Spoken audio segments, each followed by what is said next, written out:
Majority ఎంతైనా కడప లోక్సభ స్థానంలో YS family హవానే కొనసాగుతూ వస్తోంది. టీడీపీ ఆవిర్భావానికి ముందు కమ్యూనిస్టులు కాంగ్రెస్ల మధ్య హోరాహోరీ పోరు జరిగేది. టీడీపీ వచ్చిన తర్వాత మొదటిసారి మాత్రమే ఆదరించారు అక్కడి ఓటర్లు. ఆ తరువాత నుంచి ఆ సెగ్మెంట్ వైఎస్ కుటుంబ సభ్యులకు అడ్డాగా మారిపోయింది. అలాంటి చోట ఈసారి ఆసక్తికర పోరు జరిగింది. వైఎస్ షర్మిలారెడ్డి కాంగ్రెస్ నుంచి వైసీపీకి ప్రత్యర్థిగా మారటంతో త్రిముఖ పోటీ నెలకొంది. ఆ క్రమంలో షర్మిల ఎఫెక్ట్ ఈసారి ఎవరిపై రిఫ్లెక్ట్ అవుతుందనేది ఇంట్రెస్టింగ్ గా తయారైంది.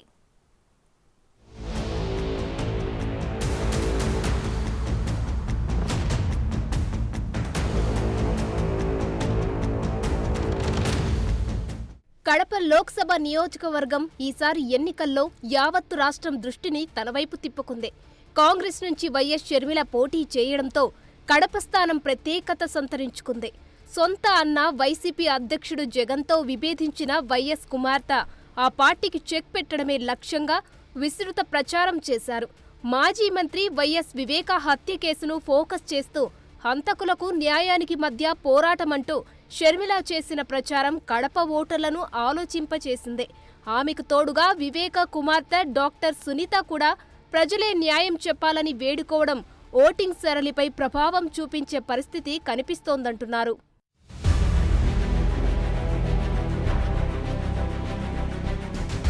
కడప ఎంపీ స్థానంలో 1989 నుంచి అంటే దాదాపు 35 ఏళ్లు వైఎస్ ఫ్యామిలీ హవానే నడుస్తూ వచ్చింది. దివంగత ముఖ్యమంత్రి వైఎస్ రాజశేఖర్ రెడ్డి కాంగ్రెస్ నుంచి 4 సార్లు కడప ఎంపీగా విజయం సాధించారు. తర్వాత ఆయన తమ్ముడు 5 ఏళ్ల క్రితం హత్యకు గురైన వైఎస్ వివేకానందరెడ్డిని లోక్సభకు పంపారు కడప ఓటర్లు. 2009 ఎన్నికల నాటికి ప్రత్యక్ష రాజకీయాల్లోకి వచ్చిన జగన్ తన బాబాయి స్థానంలో కాంగ్రెస్ నుంచి పోటీ చేసి మొదటిసారి ఎంపీ అయ్యారు. వైఎస్ మరణం తర్వాత పరిణామాలతో కాంగ్రెస్తో విభేదించిన జగన్ ఆ పార్టీకి ఎంపీ పదవికి రాజీనామా చేశారు. 2011లో సొంత పార్టీ వైసీపీ నుంచి బైపోల్స్ బరిలో దిగి ఘన విజయం సాధించారు.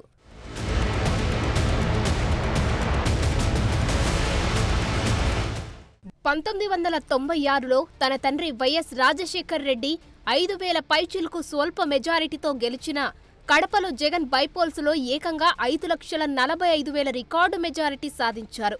2014 ఎన్నికల్లో రాష్ట్ర రాజకీయాలకు పరిమితమైన జగన్ తన బాబాయి కొడుకు వైఎస్ అవినాష్ రెడ్డిని సీన్లోకి తెచ్చారు.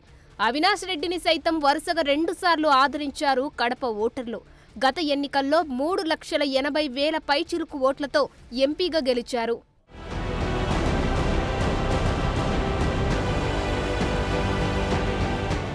సరిగ్గా గత ఎన్నికల ముందు వైఎస్ వివేకానందరెడ్డి హత్యకు గురవ్వడంతో ఆ సానుభూతి వైసీపీ మెజారిటీకి ప్లస్ అయిందన్న అభిప్రాయం ఉంది.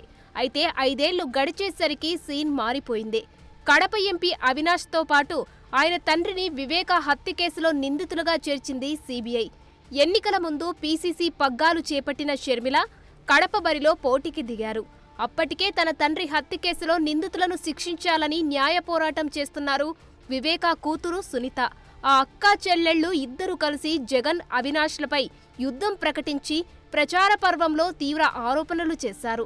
ప్రజలే న్యాయం చెప్పాలని కొంగుచాచి ఓట్లు అభ్యర్థించారు. సాక్షాత్తు ముఖ్యమంత్రి జగన్మోహన్ రెడ్డి గారు రాజశేఖర్ రెడ్డి గారి కొడుకై ఉండి అధికారం వాడి అవినాష్ రెడ్డికి కాపలాగా నిలబడ్డాడు. అసలు ఎవరన్నా జగన్మోహన్ రెడ్డి? వివేకానంద రెడ్డి గారికి కొడుకులు లేరు, ఒక బిడ్డే ఉంది, న్యాయం కోసం కొట్లాడుతుంది. అలాంటప్పుడు వివేకానంద రెడ్డి గారి కొడుకుగా నిలబడాల్సిన వ్యక్తి ఎవరన్నా? జగన్మోహన్ రెడ్డి గారు కాదా?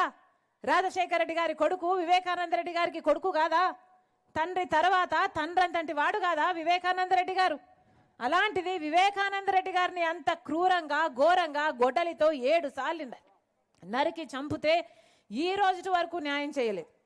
సిబిఐ అవినాష్ను అరెస్ట్ చేయడానికి కర్నూలు వరకు వెళ్తే 3 రోజుల పాటు జగన్ రెడ్డి పోలీసులను మూకల్ని అంతటిని పెట్టి సిబిఐని ఉట్టి చేతులే పంపించారు. ఈ రోజు వరకు జగన్మోహన్ రెడ్డి గారు సమాధానం చెప్తున్నారన్న? వివేకానంద రెడ్డి గారిని గొడ్డలితో నరికితే ఆ మెదడు బయటకు వచ్చింది, ఆ ఎముకలు బయటకు వచ్చాయి, ఇల్లంతా రక్తమైందే. మరి అంత భయంకరంగా వివేకానంద రెడ్డి గారిని చంపితే సాక్షి ఛానల్ మాత్రం హార్ట్ అటాక్ అని ఎందుకు చెప్పిందో ఈ రోజు వరకు జగన్మోహన్ రెడ్డి గారు కానీ సాక్షి టీవీని నడిపే భారతమ్మ కానీ సమాధానం చెప్పలేదు. నిందితుల వైపు ఉన్నారా? ధర్మం వైపు ఉన్నారా, హత్యలో నిందితుల వైపు ఉన్నారా? మీరు నిర్ణయించుకోవాలి. మీకోసం పోరాడిన, మీకోసం పనిచేసిన, 4 దశాబ్దాలు పనిచేసిన వైఎస్ వివేకానంద రెడ్డి, వైఎస్ రాజశేఖర రెడ్డి గారు ఆత్మకు మీరు ఏం జవాబు చెప్పదలుచుకుంటున్నారు? ప్రజలు ఆలోచించుకోవాలి. ఈ ఓటు న్యాయం కోసం, ఈ ఓటు ధర్మం కోసం వేయండి. వైఎస్ షర్మిల గారిని గెలిపించండి. సీన్ కట్ చేస్తే ఓటర్ల తీర్పు ఈవీఎంలలో నిక్షిప్తమైంది. కడప ఓటర్ల తీర్పు ఎలా ఉండబోతుందనేది ఉత్కంఠ రేపుతోంది. వైసీపీ పెట్టినప్పటి నుంచి ఆ పార్టీకి పిల్లర్గా పనిచేశారు షర్మిల. జగన్ జైలు జీవితం గడిపినప్పుడు తన పాదయాత్రతో ఆ పార్టీ బలోపేతానికి ఎంతో కృషి చేశారు. గత ఎన్నికల ముందు సైతం అన్న విజయంలో కీలక పాత్ర పోషించారు. వైఎస్ వారసురాలిగా తెలుగు ప్రజల్లో మంచి గుర్తింపు తెచ్చుకున్నారు. అయితే జగన్ మాత్రం ఎప్పుడూ ఆమెకు ఎన్నికల్లో పోటీ చేసే అవకాశం ఇవ్వలేదు. పైపెచ్చు ఈసారి ఆమె ప్రత్యర్థిగా మారడంతో సొంత చెల్లిపైనే జగన్ విమర్శలు గుప్పించారు. వైఎస్ అవినాష్ ఏ తప్పు చేయలేదని నేను బలంగా నమ్మాను కాబట్టే నేను అవినాష్కు టికెట్ ఇచ్చాను. ఈరోజు అవినాష్ అడిగిన ప్రశ్నలకు సరైన సమాధానాలు చెప్పలేని వీరంతా చిన్న పిల్లాడైనా అవినాష్ను దూషించడం, అవినాష్ను తెరమరుగు చేయాలనుకోవడం ఎంతటి దారుణమైన కార్యక్రమమో అన్నది ప్రతి ఒక్కరూ కూడా గమనించమని అడుగుతా ఉన్నా. మా అందరికన్నా చాలా చిన్నోడు అవినాష్, చాలా చాలా చిన్న పిల్లోడు. అటువంటి పిల్లోని జీవితం నాశనం చేయాలని చెప్పి నిజంగా ఇంత పెద్ద పెద్ద వాళ్ళందరూ కూడా కుట్రల్లో భాగమవుతా ఉన్నారంటే నిజంగా వీళ్ళంతా మనుషులేనా అని చెప్పి సందర్భంగా అడుగుతా ఉన్నా. ఆ కుటుంబ విభేదాలు వైఎస్ అభిమానులను మొదట్లో గందరగోళపరిచినట్లు కనిపించాయి. అయితే సొంత చెల్లెళ్లపై జగన్ కుటుంబం విరుచుకుపడడంతో షర్మిలపై కడప జిల్లాలో సానుభూతి వ్యక్తమైంది. వైఎస్ వివేకా సెంటిమెంట్ షర్మిలకు కొంత ప్లస్ అయిందన్న అభిప్రాయం వ్యక్తమైంది. ఆ క్రమంలో వైసీపీకి షర్మిల ప్రభావంతో క్రాస్ ఓటింగ్ బెడద తప్పదంటున్నారు. ఉమ్మడి కడప జిల్లాలో దాదాపు 80% ఓటింగ్ నమోదవ్వడంతో ఓటర్ల మొగ్గు ఎటుందనే గుబులు వైసీపీ శ్రేణుల్లో కనిపిస్తుంది.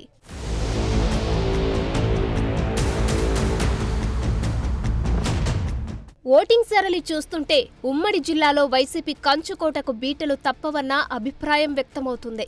గత ఎన్నికల్లో జిల్లాలో క్లీన్ స్వీప్ చేసిన వైసీపీ కనీసం 3-4 స్థానాల్లో ఎదురీదక తప్పదంటున్నారు విశ్లేషకులు. ఆ క్రమంలో వైసీపీ కడప ఎంపీ స్థానంలో గట్టెక్కినా గతంలో సాధించినంత భారీ మెజారిటీ మాత్రం అసాధ్యమంటున్నారు. కాంగ్రెస్ చీల్చే ఓట్లు మరీ ఎక్కువగా ఉంటే అది కూటమికి ప్లస్ అయినా ఆశ్చర్యపోనవసరం లేదంటున్నారు. మొత్తం మీద షర్మిల ఎఫెక్ట్ ఎలా రిఫ్లెక్ట్ అవుతుందనేది పెద్ద డిబేట్గా మారింది.